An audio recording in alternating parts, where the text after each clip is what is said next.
සුබ දවසක් හැමෝටම. අද පැකේජ් එකක් ගෙනාවා.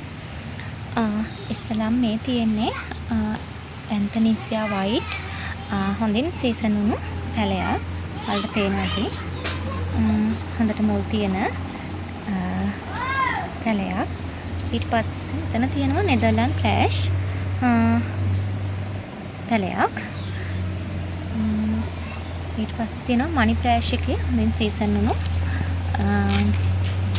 මේ වගේ පැලයක්. එතකොට තියෙනවා ආය බ්ලැක් සීඩ් එක.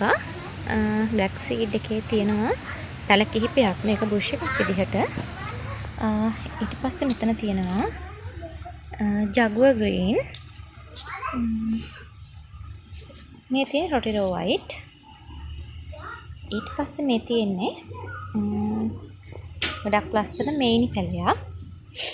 මල ගොඩක් ලස්සනයි මේනි වල. ඊට පස්සේ මෙතන තියෙන්නේ ප්‍රින්සස් අමාලියා පැලයක්. ඊට පස්සේ ඇබ්සලූට් ග්‍රීන් මේ වගේ උස සීසන් වුණු පැලයක් තියෙනවා. මේ තියෙන රේන්බෝ. රේන්බෝ පැලෙත් හොඳට සීසන් වෙලා තියෙනවා. ඊට පස්සේ තියෙනවා ලිලි බුෂ් එකක්.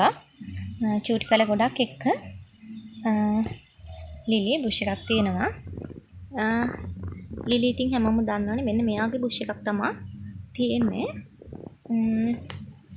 ඇන්තනීසියා වයිට් මල් එක පැලයක් පෙන්නුවොත් මෙන්න මෙයාගේ පැලයක් තමයි මම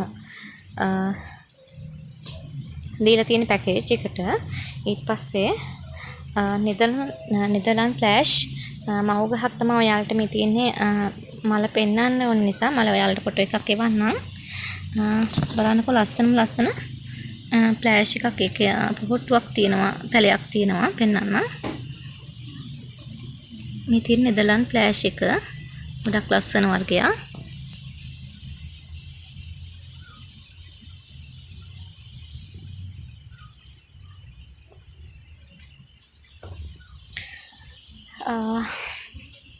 ඉතින් මෙතන පැල 11ක් තියෙනවා. පොට් 11ක් වුණාට බුෂස් වලින් බ්ලැක් සීඩ් එකේ මේ ලිලි එකේ බුෂ් තියෙන්නේ. ඉතින් මේනි පැලයක්ත් තියෙනවා කියලා මම කිව්ව නේද පැකේජ් එකට. ඉතින් මේ තියෙන මේනි ඔයාලට බලා ගන්න. ඉතින් මෙයාගේ පැලයක්ත් මේ පැකේජ් එකට තියෙනවා. මෙතන පැල 11ක් තියෙනවා. නෙදර්ලන්ඩ් ෆ්ලෑෂ්, මනි ෆ්ලෑෂ්, ඇන්තනීසියා white, rainbow, princess Amalia, absolute green, lily, black seed bush එකක් තියෙනවා. ජගුවර් ග්‍රීන් තියෙනවා. රොටෙරෝ වයිට් මේත් එක්ක. ඉතින් ජගුවර් ග්‍රීන් ගොඩක් අය ඉතින් දන්න අයත් ඉන්නවා. නොදන්න කෙනෙකුට ඕනේ ජගුවර් ග්‍රීන් කියන්නේ මෙයා. එයාගේ පැලෙකුත් ඔයාලට දීලා තියෙනවා. කැමති කෙනෙක් ඉන්නවනම් මේ පැකේජ් එක ඉතින් වටිනා වර්ග ඇතුළත් මේ පැකේජ් එකේ පැල 11ක් තියෙනවා. බුෂස් දෙකක් එක්ක. මේ පැල 11ම බුෂස් දෙකත් එක්කම වෙන්නේ 3200ක්. අවශ්‍ය කෙනෙක් ඉන්නවා WhatsApp message එකක් දාන්න. ඔයාලට සුබ දවසක්.